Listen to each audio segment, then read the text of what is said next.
With all the coverage celebrities get from tabloids and gossip blogs, an actor can barely sneeze without it getting reported to the masses. That being so, it should come as no surprise that major crimes committed by Hollywood elites rarely go unnoticed. A handful of celebrities are responsible for some heinous crimes, and we have the definitive list. Here are the worst of the worst. Jared Fogle. Jared Fogle spent years as Subway's most prominent spokesperson. That all came crashing down in 2015, though, when he pled guilty to possessing and distributing child porn, and to traveling across state lines to have sex with at least 2 teenage girls. Fogle is now serving a 12-and-a-half-year sentence in prison, and will pay restitution to the 14 victims who were secretly photographed in the images possessed by Fogle, or who he paid for sex. Emile Hirsch. American actor Emile Hirsch, best known as the star of Sean Penn's survival drama, Into the Wild, was once arrested in 2015. Hirsch was in Park City, Utah, for the Sundance Film Festival, when he got into an argument with Paramount executive Danielle Bernfeld at a nightclub. The altercation escalated to the point where a drunken Hirsch put Bernfeld in a chokehold, then strangled her until she blacked out. Pleading guilty to misdemeanor assault, Hirsch served 15 days in jail for the attack, and was fined $4,750. Matthew Broderick. The man behind the voice of Simba in the Lion King movie, Matthew Broderick, was taking a trip around Northern Ireland with then-girlfriend and Dirty Dancing star, Jennifer Grey, when he crashed head-on into another car after crossing into the wrong lane. The accident left Broderick and Grey with minor injuries, while the 2 women in the other car, a mother and daughter, were both instantly killed. Broderick was initially charged with death by dangerous driving, but in the end, he was fined just $175. Mike Tyson.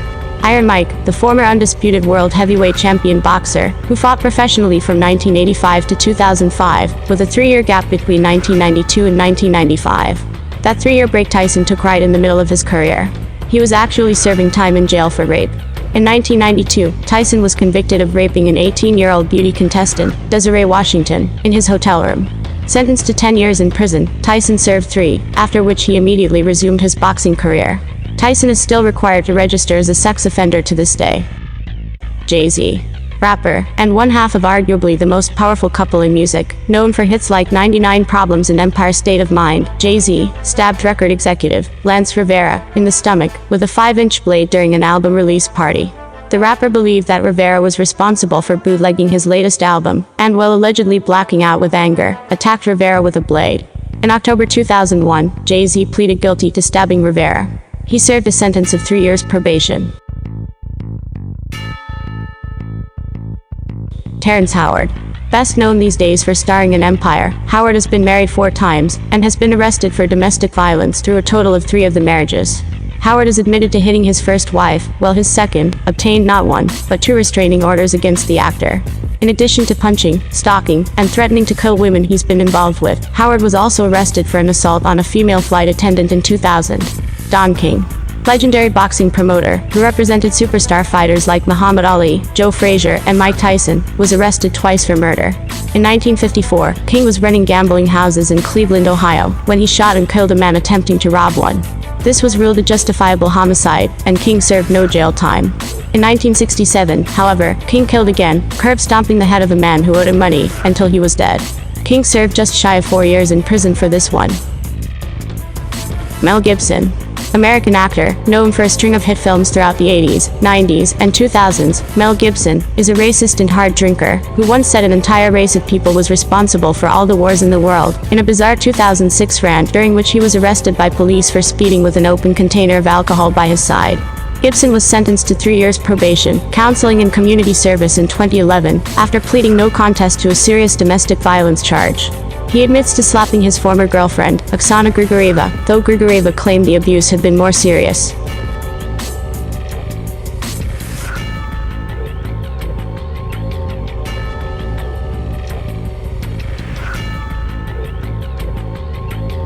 Vince Neil. As recently as 2016, Neil was convicted of assaulting a female fan, but his worst crime came near the very beginning of his career. In 1984, Neil was driving on Quaaludes, and with a blood alcohol level well over the legal limit, when he drove into oncoming traffic, and crashed head-on into a young couple driving another car. The passengers, 18 and 20, were left with brain damage, while Neil's own passenger, 24-year-old musician, Nicholas Dingley, was killed.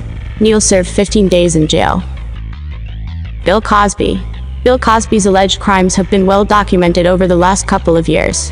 Currently, Cosby is embroiled in litigation, numbering upward of 8 civil suits, as well as a criminal sexual assault case. The charges stem from dozens of women who have stepped forward to accuse him of various counts of sexual abuse, assault, and rape, and given the sheer numbers stacked against him, it's hard not to believe them. Mark Wahlberg. Musician, model, and Oscar-nominated actor, Mark Wahlberg may be a family man now, married for a decade with 4 kids, and one of the highest-paid actors alive, but things were very different back when he was a Boston street kid. In 1988, at the age of 17, Wahlberg served time in jail for attempted murder after he assaulted 2 Vietnamese men without provocation, permanently blinding one. Snoop Dogg. West Coast rapper, multimillionaire entrepreneur, and marijuana enthusiast, Snoop Doggy, has never been shy about living the gangster lifestyle, but how many people know about the murder charge? In 1993, Snoop was arrested after a rival gang member was shot and killed by a gun fired out of a car Snoop was driving. Legendary O.J. Simpson lawyer, Johnnie Cochran, somehow got both Snoop and the shooter, who actually admitted to firing the gun, acquitted.